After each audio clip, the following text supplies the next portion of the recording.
Bienvenue dans notre programme d'information de Magnificat.tv consacré à l'actualité de l'Église. Nous sommes aujourd'hui mercredi 15 juillet 2025. Voici les titres de notre journal. Le pape a approuvé le programme de mise en œuvre de la synodalité dans l'Église, qui culminera avec une assemblée ecclésiale mondiale en 2028. Le résultat de la consultation des évêques sur la messe traditionnelle n'a pas été, comme cela avait été rapporté, un rejet. La majorité n'a demandé aucun changement. Le pape Léon XIV a adressé ses plus chaleureuses félicitations au cardinal Burke à l'occasion du 50e anniversaire de son ordination sacerdotale. Le diocèse de Stuttgart a publié une bénédiction pour les couples irréguliers, hétérosexuels et homosexuels, qu'ils soient mariés civilement ou non. La surprise et la division ont eu lieu à l'ONU après que la représentante des droits des femmes a appelé à ce que l'égalité des sexes soit considérée uniquement sur la base de la biologie. Le pape a approuvé le programme de mise en œuvre de la synodalité dans l'Église qui culminera en 2028 et comprendra également 2 autres commissions d'études. Le pape Léon XIV a approuvé le plan de mise en œuvre de la synodalité établi par son prédécesseur alors qu'il était encore malade. Il s'agit de la première décision synodale sur l'orientation à prendre. Le calendrier prévu reste inchangé. Les résultats du synode mondial seront mis en œuvre et évalués dans les églises locales d'ici fin décembre 2026. Les résultats de cette phase seront évalués d'abord au niveau diocésain, puis à la conférence épiscopale et enfin au niveau continental. Le processus culminera avec une assemblée générale mondiale en octobre 2028. Le document attribue la responsabilité principale aux évêques diocésains. Ils doivent lancer la phase de mise en œuvre, fixer les objectifs, les échéanciers et les méthodes, suivre les progrès et confirmer les résultats. Les prêtres et les diacres, ainsi que les organismes laïques diocésains, doivent aider l'évêque à établir les procédures synodales dans le diocèse. En outre, précise le document, une attention particulière doit être accordée à ceux qui ont exprimé leur surprise et leur opposition au processus synodal. Ces voix ont été entendues publiquement, notamment lors du pré-conclave précédant l'élection de Léon XIV, et leurs points de vue ne doivent pas non plus être ignorés. Le pape Léon XIV a approuvé la création de 2 nouveaux groupes d'études suite au synode sur la synodalité qui s'ajouteront aux 10 groupes existants. Le premier se concentrera sur la liturgie dans une perspective synodale. Le second travaillera sur le statut des conférences épiscopales, des assemblées ecclésiales et des conciles particuliers. La journaliste Diane Montagna a révélé que la majorité des évêques n'étaient pas favorables à la suppression de la messe traditionnelle et ont mis en garde contre les conséquences négatives si cela était fait. Une exclusivité publiée par la journaliste Diane Montagna a révélé un document officiel du Vatican qui remet en question le fondement du Motu Proprio Traditionis Custodes avec lequel le pape François a restreint l'usage de la messe traditionnelle latine en 2021. Le document, une évaluation complète de la consultation des évêques menée en 2020 par la Congrégation pour la doctrine de la foi, indique clairement que la majorité des évêques ayant répondu au questionnaire ont déclaré que des changements causeraient plus de tort que de bien. Cette affirmation contredit celle du pape dans la lettre accompagnant le décret dans laquelle il prétendait avoir agi à la demande majoritaire de l'épiscopat mondial. Voici ce qu'a déclaré François. 13 ans plus tard, j'ai demandé à la Congrégation pour la doctrine de la foi de vous envoyer un questionnaire sur l'application du motu proprio Summorum Pontificum. Les réponses ont révélé une situation qui m'attriste et m'inquiète, confirmant la nécessité d'une intervention. L'évaluation préparée par l'ancienne commission Ecclesia Dei souligne non seulement l'absence de consensus sur abrogation du motu proprio de Benoît XVI, mais aussi les résultats positifs qu'il a générés depuis sa promulgation en 2007. Elle attire également l'attention sur cette action qui rompt avec la transparence habituelle de la publication des résultats de la consultation. Tous les pontifes concernés l'ont fait. Le rapport souligne que Lao Summorum Pontificum a été appliqué avec générosité et collaboration entre évêques et prêtres. Une pacification liturgique a été obtenue. Il souligne également que de nombreux jeunes, notamment des convertis ou des catholiques non pratiquants, ont trouvé dans la messe traditionnelle un moyen de revenir à la vie sacramentelle attirés par sa solennité, son silence respectueux et la profondeur doctrinale de la liturgie. Une observation constante se reflète dans les réponses épiscopales. L'âge des fidèles. La majorité des groupes stables sont jeunes et font preuve d'un engagement ecclésial fort. Le rapport souligne la nécessité de prendre soin pastoralement de ces fidèles et de ne pas les marginaliser comme l'a proposé Benoît XVI en parlant de réconciliation liturgique. Le rapport souligne également l'augmentation notable des vocations sacerdotales dans les communautés nées ou consolidées sous la protection du Summorum Pontificum. Il met toutefois en garde contre le malaise de certains évêques face au choix des séminaristes d'intégrer des instituts liés à la forme extraordinaire plutôt que à des séminaires diocésains. Le rapport inclut des témoignages d'évêques de différentes régions et se conclut par une recommandation ferme. Laissons le peuple choisir. Cette phrase attribuée à un évêque philippin résume l'esprit du document. Un appel à la liberté liturgique au sein de l'unité ecclésiale, toujours sous l'autorité de l'évêque, mais sans exclure ceux qui désirent la liturgie traditionnelle. L'évaluation met en garde contre les risques qu'entraînerait une révocation du Summorum Pontificum. Déficience envers Rome, rupture de la paix liturgique obtenue et, dans certains cas, repli des fidèles sur des groupes schismatiques. Tout cela doit être évité au nom de la communion ecclésiale. Le pape a félicité le cardinal Burke, principal défenseur de la messe traditionnelle, avec une lettre émouvante à l'occasion de son 50e anniversaire sacerdotal. Le pape Léon XIV a adressé un message de félicitations au cardinal Raymond Léo Burke à l'occasion du jubilé d'or de son ordination sacerdotale. Dans sa lettre, le souverain pontife exprime sa gratitude pour la préoccupation manifeste du cardinal, soulignant son œuvre de prédicateur et de gardien de la foi. Selon le cœur du Christ, elle annonça l'évangile, garda ses préceptes et transmit les trésors de la foi, servant avec zèle l'Église universelle, écrit Léon XIV dans sa lettre. Il lui accorda également la bénédiction apostolique qu'il étendit à sa famille, à ses amis, sous le patronage des saints apôtres Pierre et Paul. Le message souligne le rôle de Burke en tant que prêtre titulaire de Sainte Agathe en Urbe et membre du diocèse de la Crosse aux États-Unis où il a été ordonné il y a 50 ans. Le texte papal souligne également l'œuvre du cardinal dans la prédication et la défense de la doctrine catholique durant son long ministère. Voici le texte intégral de la lettre. Nous vous félicitons pour la célébration à Rome du jubilé d'or de votre ordination sacerdotale reçue dans le diocèse de Crescensis pour la diligence avec laquelle vous avez exercé votre ministère, démontrant une préoccupation avérée que vous avez orientée principalement vers les questions juridiques ainsi que vers le service des dicastères du siège apostolique. Selon le cœur du Christ, vous avez proclamé l'Évangile, gardé ses préceptes et transmis les trésors de la foi, servant avec diligence l'Église universelle.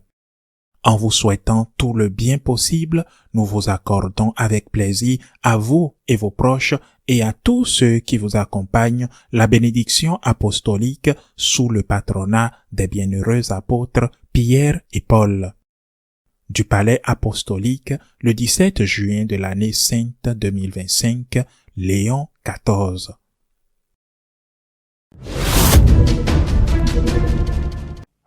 Le diocèse allemand de Stuttgart a publié une bénédiction pour les couples irréguliers, qu'ils soient mariés civilement ou non, homosexuels ou hétérosexuels.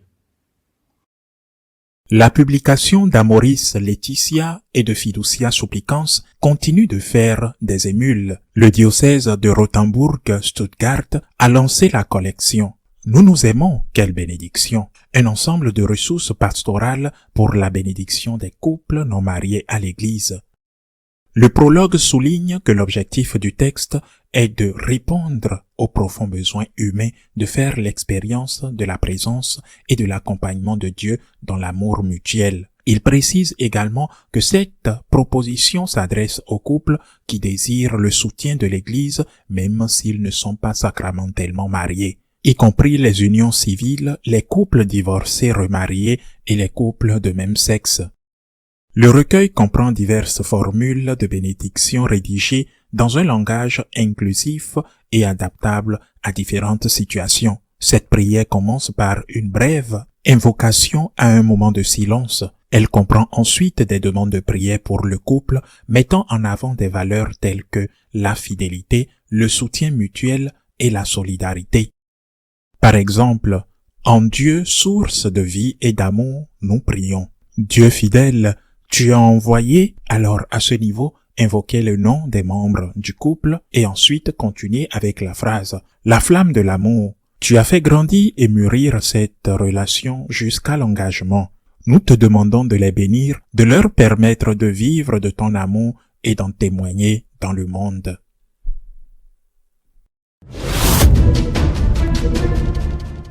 Chaud à l'ONU alors que la représentante des droits des femmes a demandé que seule la biologie soit prise en compte pour décider du sexe d'une personne. L'ONU s'est retrouvée impliquée dans une situation étonnamment enleuse après que la rapporteuse spéciale sur la violence contre les femmes et les filles, Reim Assalem, a exhorté les gouvernements à définir le genre en fonction du sexe biologique et à cesser d'utiliser un langage neutre en termes de genre lorsqu'ils font référence aux femmes. On ne peut pas protéger ce qu'on ne peut pas définir, a déclaré Assalem lors de la présentation de son rapport controversé lors de la 59e session du Conseil des droits de l'homme de l'ONU à Genève.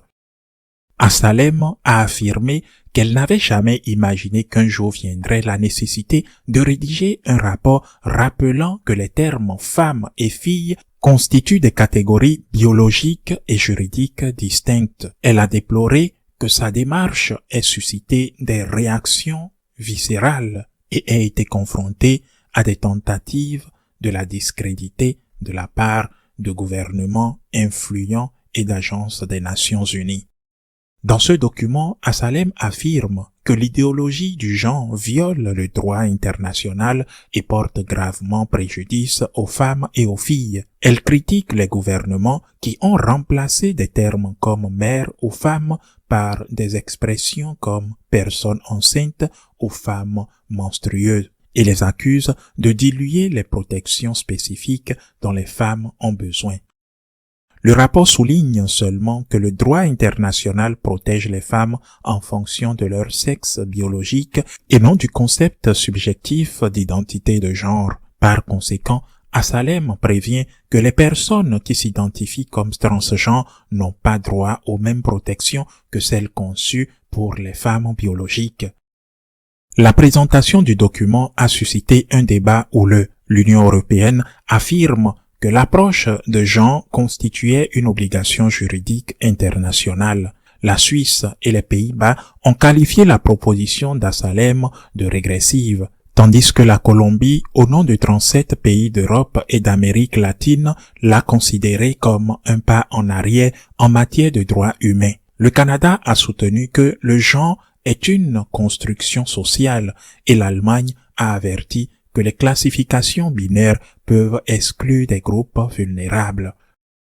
Les principales agences des Nations Unies telles que ONU Femmes, FNAP, OMS et UNICEF ont également rejeté la recommandation d'Assalem, arguant que les politiques sur la violence sexiste et le langage inclusif sont requis par le droit international. Malgré les critiques, Assalem a réagi avec force. Le sexe biologique n'est ni un tabou ni un concept dépassé, mais un aspect inné, immuable et fondamental de l'existence humaine. Sa position a été soutenue par le Saint-Siège, le Koweït, la Côte d'Ivoire, le Burkina Faso et le Soudan. Notre éditorial de cette semaine est consacré à la réflexion sur le programme de mise en œuvre de la synodalité dans l'Église approuvé par le pape Léon XIV. L'Église et l'Église. Il y a plusieurs années, j'étais un jeune séminariste. J'ai entendu un prêtre, pas très âgé, mais qui avait déjà fait des années d'exercice du prêtre, dire « Quand notre Seigneur Jésus-Christ reviendra, le jour de la seconde venue glorieuse, le jour du jugement, il ne nous trouvera pas unis, il nous trouvera réunis. » Alors je n'ai pas très bien compris ce que voulait dire ce prêtre, mais avec le temps, j'ai réalisé la profonde raison qu'il avait de le dire. Nous passons de réunion en réunion. Les réunions sont souvent, pas toujours, mais souvent sont exhaustives et malheureusement souvent inutiles. De réunion en réunion, en occupant un temps précieux que les prêtres devraient utiliser pour la prière, la formation, la lecture et le travail pastoral. C'est la bureaucratie dans laquelle nous sommes de plus en plus émergés. Une bureaucratie qui nous excise. Bien, c'est ce que j'ai ressenti quand j'ai lu l'information d'implantation du synode, que la synodalité qui s'est présentée cette semaine, plus de réunions, plus de temps dédié à ça et plus d'argent, parce que toutes ces réunions et voyages sont coûteux. Quelqu'un doit les payer. En définitive, plus de bureaucratie. Et pourquoi? Parce que de ce qu'il s'agit vraiment, c'est d'obtenir une église qui, comme l'a dit le pape, est un style synodal, c'est-à-dire une église où il y a accueil de tous, où il y a dialogue, où il y a écoute. Une chose qui me semble extraordinaire. Et c'est très bien, mais cela peut se faire d'une autre manière et non pas avec un programme très coûteux, des voyages, de réunions et plus sincèrement, au moins je crois que la plupart des endroits où ça se fait déjà, dans tous les endroits que je connais, cela fonctionne très bien, où se réunissent les conseils pastoraux et les conseils économiques, où le dialogue est fluide et de plus en plus efficace. Maintenant, si ce qu'il s'agit, ce n'est pas d'obtenir une église accueillante, ouverte à tous, mais d'obtenir une église où, avec l'excuse de la synodalité, il s'applique aux prêtres à être une espèce d'employé de l'équipe de laïcs, et surtout de laïcs, je veux dire, qui sont ceux qui vont commander dans les paroisses, et avec l'excuse de la synodalité, et que le peuple parle. Il veut modifier la morale catholique. Alors je crois qu'on devrait arrêter tant de réunions et qu'ils se disent la vérité d'une seule fois et ouvertement. Qu'ils disent d'une seule fois qu'ils veulent que les paroisses soient commandées par les laïcs et que le prêtre devienne tout simplement un employé. Ce que nous voulons, c'est que les femmes puissent arriver au sacerdoce, aux épiscopats, à la papauté, qu'ils le disent d'une seule fois. Ce que nous voulons, c'est qu'ils le disent d'une seule fois. Que tout le monde puisse communiquer selon sa conscience, parce que chacun dira ce qu'il fait, ce qu'il demande, ce qu'il veut, ce que lui dit de faire son corps. Si c'est bon pour lui, il le fait. Parce que Dieu est amour et miséricordieux et qu'il n'existe pas de péché. Et que chacun fait la morale à sa mesure. Alors qu'ils le disent d'une seule fois et qu'on arrête tant de réunions. Si ce qu'on cherche c'est ça, et certains ont l'impression de nous faire penser que c'est vraiment l'objectif d'un chemin tortueux, alors qu'ils le disent d'une seule fois, alors qu'on saurait à quoi s'attendre, et probablement se produirait ce schéma que le pape Léon dit vouloir éviter. J'ai pensé à cette anecdote du prêtre que j'ai écouté quand j'étais un séminariste, en entendant parler du programme de la synodalité. Il me semble au moins qu'il s'agit d'une recherche d'obtenir un concile Vatican III en année 2028, où quand sera programmée la grande assemblée synodale mondiale où participeront les laïcs et les évêques. Tous auront un droit au vote, une espèce de concile Vatican III, sans être un concile. Mais où s'approuveront ces choses? Je crois que nous pouvons éviter cette situation. Il n'est pas encore trop tard. Je le répète, nous pouvons éviter ces choses. Nous pouvons éviter de marcher sur ce chemin tortueux et d'ailleurs très cher et très coûteux. Nous pouvons nous épargner de toute cette situation. Selon ce qu'ils disent, qu'ils veulent un changement alors qu'ils le disent ouvertement, qu'ils nous disent ce qu'ils veulent ouvertement. Nous voulons un programme, nous voulons une nouvelle église, qu'ils le disent une seule fois et nous terminons avec cette histoire. S'il s'agit d'une synodalité qui a comme pour objectif d'accueillir toutes les églises, que toutes les églises soient dans un même endroit, d'accord, il y a beaucoup de choses qui se font déjà, je le répète.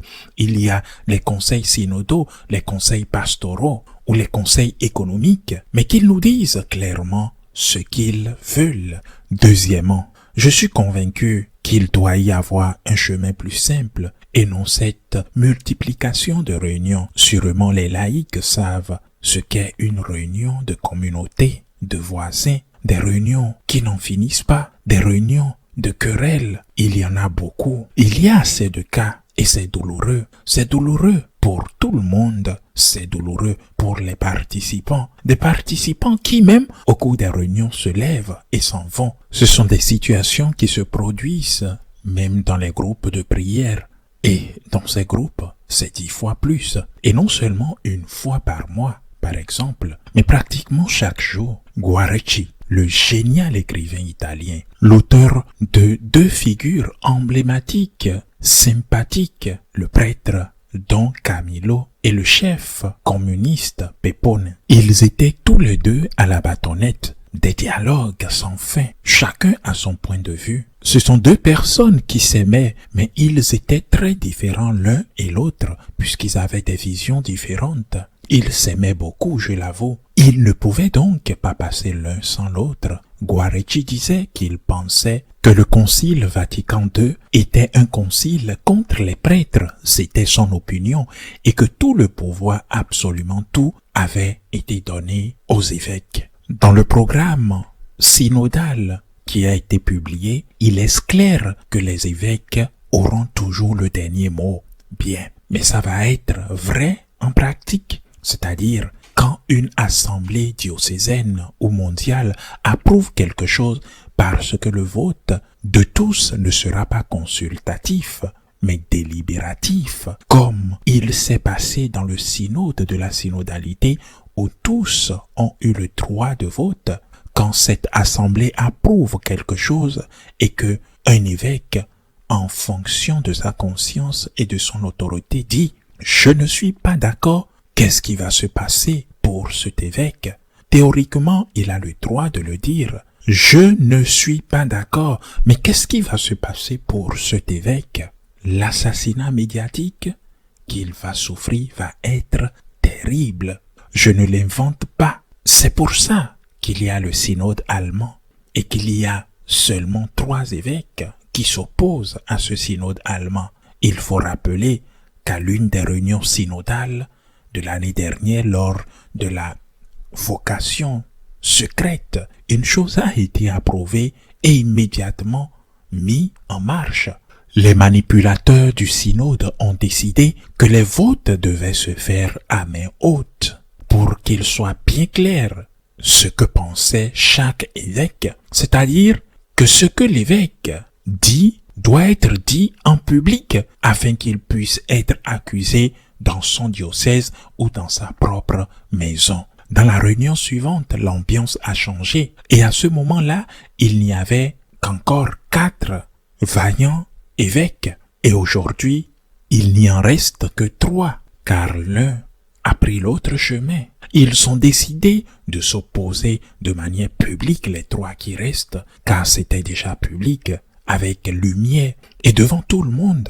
Ils ont décidé de s'opposer de ce qu'ils voulaient faire, en plus de ce que demandait la Sainte Hérédie, de ce que demandait le pape François. Quand un bien est peu, est-ce qu'on le garde? Est-ce qu'on l'apprécie?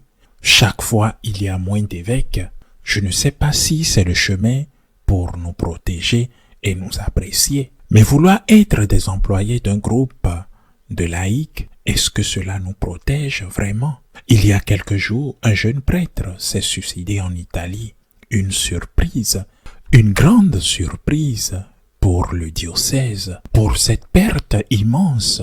C'était un prêtre fidèle et actif à la pastorale, entouré jusqu'au bout et sans aucune accusation contre lui, mais il s'est suicidé. Jusqu'à les manifestations de douleur, il y a aussi apparition dans les médias, quelques questions. Que se passe-t-il avec les prêtres? Pas seulement avec les jeunes prêtres. Que se passe-t-il? Se sentent-ils en sécurité, accompagnés par le pape? Ou se sentent-ils seuls, fatigués de tant de travail? Qu'est-ce qui se passe avec les prêtres? Ce prêtre qui n'a même pas une seule note négative, mais qui s'est suicidé.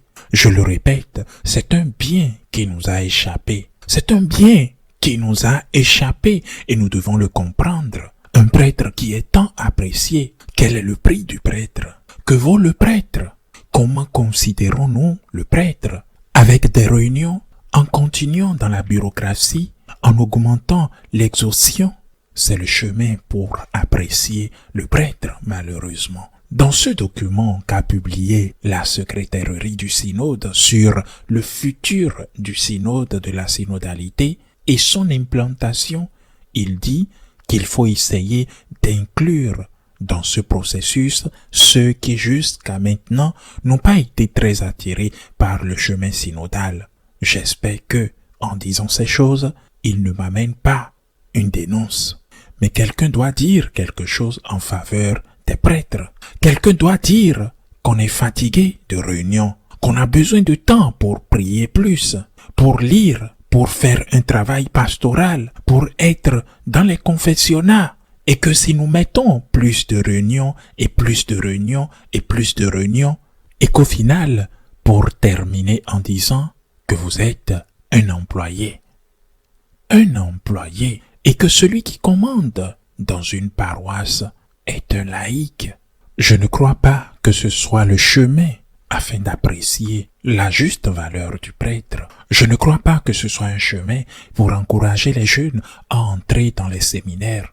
J'ai encore quelque chose à dire. Cette semaine, on a appris que le pape Léon a envoyé une carte au cardinal Burke pour le 50e anniversaire de son ordination sacerdotale. Une carte magnifique, pleine d'appréciation au cardinal, en remerciant pour son travail dans le domaine juridique. Et c'est un spécialiste dans ce domaine, mais aussi dans le domaine pastoral. Je crois que c'est quelque chose de très positif et il me semble que c'est juste et nécessaire de le rappeler. Et pourquoi? Parce que le cardinal Burke a été un accusé, un marginal. Il a été quelqu'un à qui, dans un diocèse, on a refusé, on a interdit qu'il fasse des conférences parce que l'évêque ne le permet pas. Et peut-être que l'évêque pensait qu'il allait peut-être critiquer le pape François. C'est comme ça. Je ne dis pas que le pape François a été critiqué, mais certains évêques voulaient être plus papistes que le pape. et disait « Non, et si on invite le cardinal Burke, on lui permet de parler, vous saurez comment vous allez vous mettre à Rome.